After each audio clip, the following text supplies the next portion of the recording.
Good morning po sa inyo mga bossing. Happy Monday po. Ngayon po ay viewing ko lang po rin sa inyo yung ating broodcock. Noong nakaraan po mga bossing, ang viewing po natin sa ating mga broodcock ay yung sweater dome natin. Ngayon po, ito pong hawak natin na to ay isa po siyang Gilmore McLean High Action mga bossing.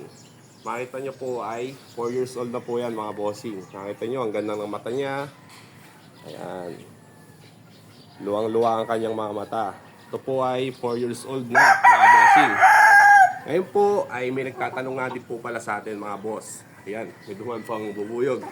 Ang tinatanong po niya, paano daw po ba tayo magbigay ng tubig 3 araw bago ang kanilang mga laro? Ayan po mga bossing.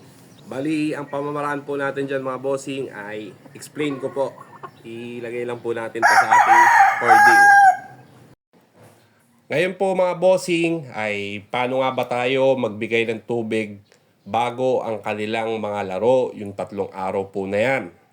Alam nyo mga bossing, napakahalaga ng tubig sa ating mga alaga sa pagkokontrol nito. Lalo na po yung nagkikiping na po tayo. Kaya po tayo nagkikiping, una ho ay pinapahinga natin ang ating mga alaga.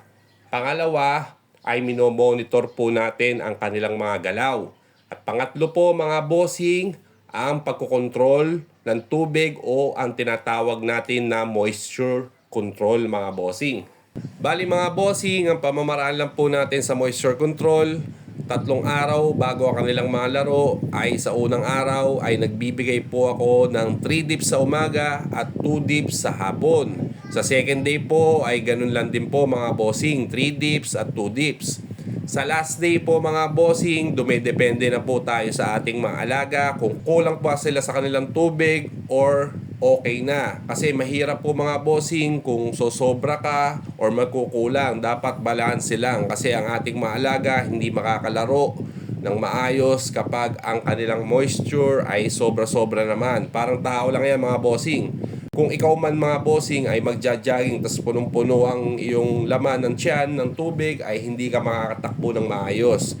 Bali, ang tips lang natin mga bossing ay ganun lang ang ating pamamaraan. Pero tayo pa rin ang depende sa ating maalaga kung paano natin sila matutulungan sa kanilang moisture control. Kaya titingnan nyo ang kanilang galaw, ang balahibo, ang kanilang katawan at ang kanilang mga ipot. Bali, ganun lang mga bossing.